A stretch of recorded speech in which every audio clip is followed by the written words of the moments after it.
बस अब आप आराम कर लें थोड़ा। आप कहीं जा रही है? हाँ, मैं जरा फौजिया को जाके देखूं, वाकई कोई हालत तो सीरियस नहीं है। भाई उस फसादी औरत के पीछे जाने की कोई जरूरत नहीं है। अरे अरे साफ लग रहा था कि वो जानकर बेहोश हुई है। हाँ, मगर कुछ भी है, वो हमारी मेहमान है। और फिर अगर हमने नहीं पूछा तो ऐसा ना हो कि अलीज़ी और असद को बुरा लगे। कैसी बातें करती है। असद जैसे मैं अपना सादतमंद प्यार करने वाला बेटा समझता था, उसने सबके सामने मेरे साथ बदतमीजी की और समझ नहीं आता कि मैं ये सब कुछ कैसे बर्दाश्त कर गया। जब औलाद साहिब औलाद हो जाती है ना, तो बहुत कुछ बर्दाश्त करना पड़ता है। अब देखिए ना, मेरीन की एक जरा सी गलती से कितना मामला बिगड़ गया। हाँ, और खुद घर चली गई। शोएब के तेवर नहीं देखे थे? हाँ, एक दफा तो मैं खुद भी परेशान हो गई थी कि कहीं दोनों भाई आमने सामने ना आ जाएं। उस औरत ने आग लगाने में कोई कसर नहीं छोड़ी। मुझे तो समझ में नहीं आता कि ये सारे मामला कैसे तय होंगे। आपा भी घर पे नहीं है, अच्छा हुआ वो नहीं है। अगर होती तो औलाद की बदतमीजी के बारे में क्या सोचती। शानजे का मामला ठीक हुआ था तो दोनों ने फिर आग लगा दी। पर अभी तो ये सोचना है कि मेरीन को कैसे वापस लाया जाए। घर वाले बहुत नाराज होंगे। मैंने सुहेब से बात करने की कोशिश भी की, मगर वो कुछ सुनने को तैयार ही नहीं है। कहता है मेरीन से बात करें। मेरा ख्याल है हमें चलना चाहिए उसके। बिल्कुल, हमें चलना चाहिए। अरे भाई, एक चाय तुमसे नहीं बन रही, जल्दी से डालो। हाँ, और चीनी मत डालना। पता नहीं क्या है। लाओ, दो जल्दी से दो।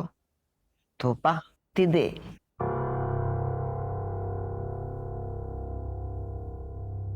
कैसी तबीयत है आपकी?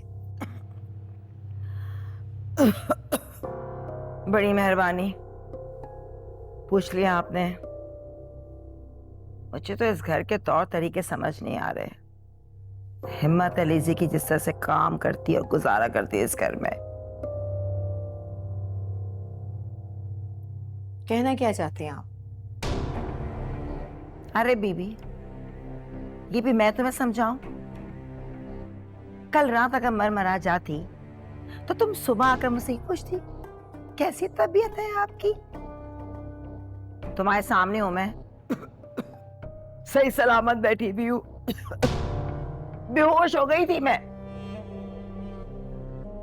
सहारे से ही सही, मगर अपने कदमों से चल के कमरे तक गई थी आप।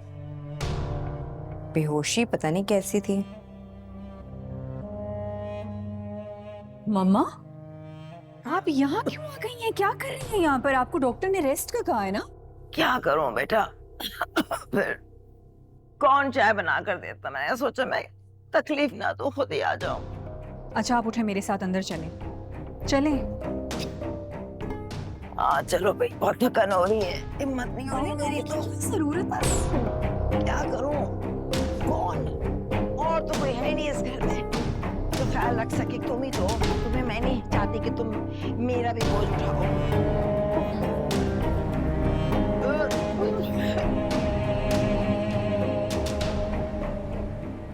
असद, तुम घर में सबसे बड़े हो। अच्छा, वाकई? देखो बेटा, बिला वजह की कशीदगी अच्छी नहीं है। बैठकर मामले को सुलझाओ। देखिए बाबा, इस मामले को सुलझाने का एक ही तरीका है।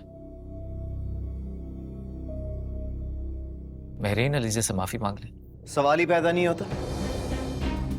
मेहरीन अलीज़े से क्या इस घर में किसी से भी माफी नहीं मांगी जब उसकी कोई गलती ही नहीं थी। देखा बाबा, कितना स्टबर्न है ये। अरे स्टबर्न तो आप हो रहे हैं असद भाई, और अफसोस हो रहा है मुझे आप पर कि आप सब कुछ जानते हैं, सब कुछ अपनी आंखों से देख चुके हैं, फिर भी ऐसी बातें कर रहे हैं। सुहेब, बैठ जाओ, दोनों भाई बैठ के भी बात कर सकते हैं। प्लीज आप हमारे बीच में मत बोलिए। ये जो आपकी दोगली पॉलिसी है ना, इसको बंद कीजिए। मैं और अलीज़े अच्छी तरह जानते हैं कि हम आपके कुछ नहीं लगते। सिर्फ महरीन और जोहेब ही आपके सगे हैं। असद, तुम जानते हो मैंने किसी में कभी कोई फर्क नहीं किया। आप फर्क कर भी नहीं सकती क्योंकि आपसे हमारा खून का कोई रिश्ता नहीं। असद, क्या हो गया तुम्हें? क्या तुम बात करना भूल गए हो? तुम्हारा रवैया कैसा है ये? अरे ये भूल तो और भी बहुत कुछ चुके हैं। अगर मैंने याद दिला दी ना तो इनसे बर्दाश्त नहीं होगा। अच्छा, ये धमकी किसे दे रहे हो? तुम मुझे ब्लैकमेल कर रहे हो? असद, बस करो, बहुत हो गया। पापा, आपका सारा गुस्सा भी सिर्फ असद पर निकलता है। जुहेब को तो आप कुछ भी नहीं कहते और फिर आप कहते हैं कि असद इस घर का बड़ा है। क्या सब कुछ बड़े करते हैं? छोटों का कोई फर्ज नहीं होता? अलीज़ा, तुम तो रहने ही दो। तुम महरीन को बहुत कुछ कह के पहले ही अपनी भड़ास निकाल चुकी हो। मजीद कान मत भड़काओ। व्हाट? मैं भड़का रही हूँ असद को? वो देख नहीं सकता कि हमारे साथ इस घर में क्या हो रहा है? क्या हो गया तुम्हें? हाँ, कौन सा जुल्म का पहाड़ टूट पड़ा तुम पर या तुम्हारे बच्चे पर? एक थप्पड़ ही तो मारा है। बस ठीक है ना बाबा, अगर आप मुझसे और अलीज़ा से खुश नहीं, हम लोग चले जाते हैं यहां से। आप हमें अलग कर दीजिए इस घर से, बिजनेस से। मैं चला जाऊंगा।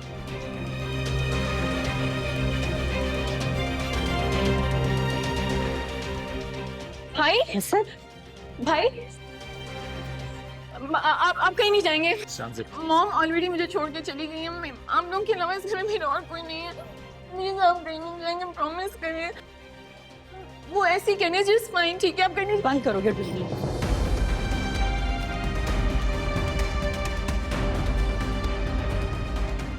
भाई मेरी बात सुन, प्लीज आप लोग कोई कहीं नहीं जा रहा, कोई कहीं नहीं जा रहा। बस जस्ट रिलैक्स, रोना बंद करो बेटा। चलो बस बस। ओके,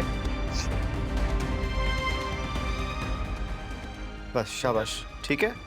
कोई कहीं नहीं जा रहा है। Stop crying. ये आप दोनों की बीवियों का मसला है तो मुझे क्यों सहना पड़ा? ये मेरी क्या गलती है इसमें? मुझे बताएं। आप लोगों को पता है मॉम के अलावा कुछ नहीं, मैं कह रहा हूँ ना। बस बस बस, चलो बस बस।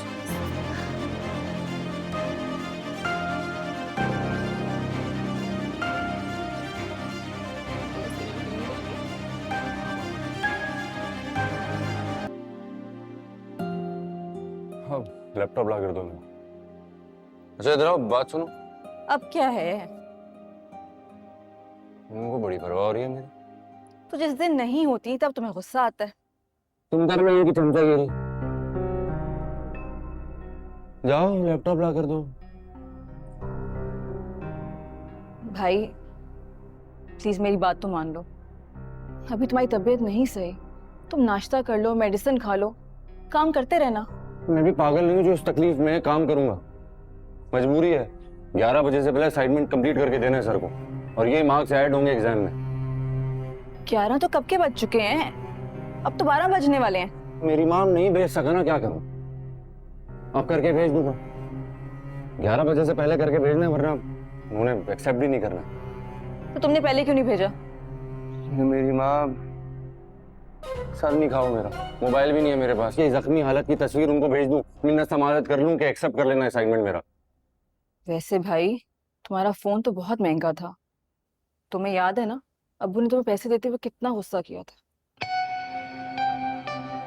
गुस्सा किए बगैर उन्होंने कभी हमारे लिए पैसे निकाले? तुम एक काम क्यों नहीं करते हो? मैं तुम्हें अपना फोन ला के देती हूँ, तुम वो यूज कर लो। अच्छा, अब मैं तुम्हारा वो फटीचर फोन इस्तेमाल करूंगा? इतने बुरे दिन नहीं आए मेरे, इससे बेहतर है कि मोबाइल के बगैर ही रहूं मैं। हाय अल्लाह, पता नहीं क्या होगा तुम्हारा। भाई ये पैसे मैं ना पिछली ईद से जमा कर रहा था, इससे आपका फोन आ जाएगा। ओए मेंढक, मैं तेरे ईदी के जमा किए हुए पैसों से अपना फोन खरीदूंगा। भी इतने बुरे दिन नहीं आए मेरे।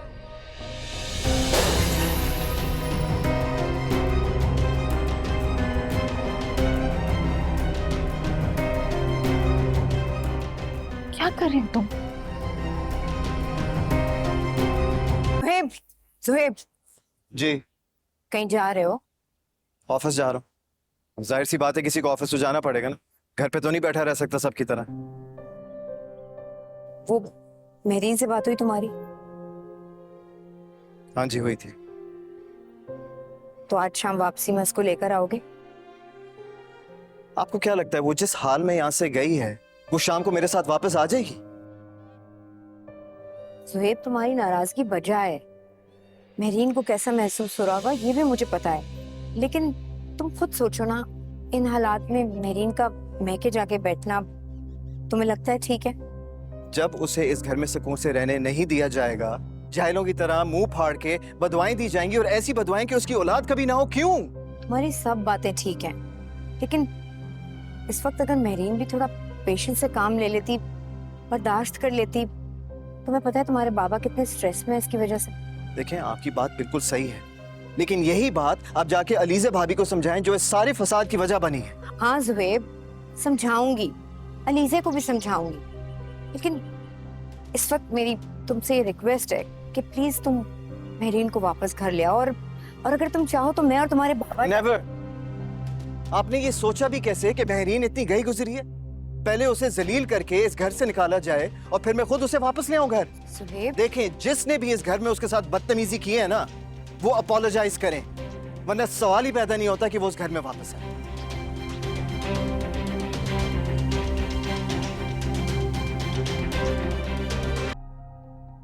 क्लाइंट के साथ हमारी डील 40-60 की थी ना? जी सर। तो फिर यहाँ पर 40-55 क्यों शो हो रहा है? Sohail, I am asking you a question, मुझे जवाब दें। This is round about 45 million rupees, do you understand? इसकी डिस्क्रिपेंसी आ रही है, किधर है ये पैसे? क्या जहीर साहब की तरफ से 5% पेमेंट डिले हुई है? नो सर, उन्होंने तो फुल पेमेंट कर दी थी। अगर उन्होंने फुल पेमेंट की है तो ये 5% की अमाउंट यहाँ पर क्यों नहीं शो हो रही? आपकी एसएस सर से बात नहीं हुई इस सिलसिले में? क्या मतलब? क्या ये सब असद भाई को मालूम है? क्या मालूम है? सोहेल, मैं कुछ पूछ रहा हूं, मुझे फाइनल क्लियर कट जवाब दें कि क्या मामला चल रहा है इस ऑफिस में? 5% का प्रॉफिट सिर्फ असद साहब के अकाउंट में जाएगा, क्योंकि ये डील उन्होंने फाइनल की थी और इस प्रोजेक्ट में उन्होंने बहुत मेहनत की थी, इसलिए।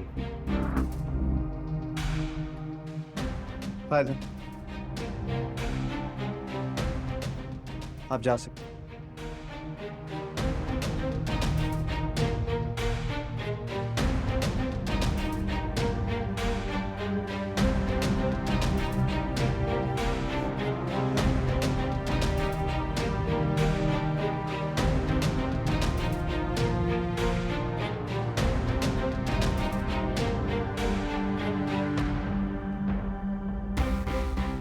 हेलो, हाँ जी, जरा मुझे बताएं कि असद साहब आए हैं ऑफिस? नहीं आए अभी तक? जैसे ही वो पहुंचे प्लीज अपडेट मी, ऑलराइट?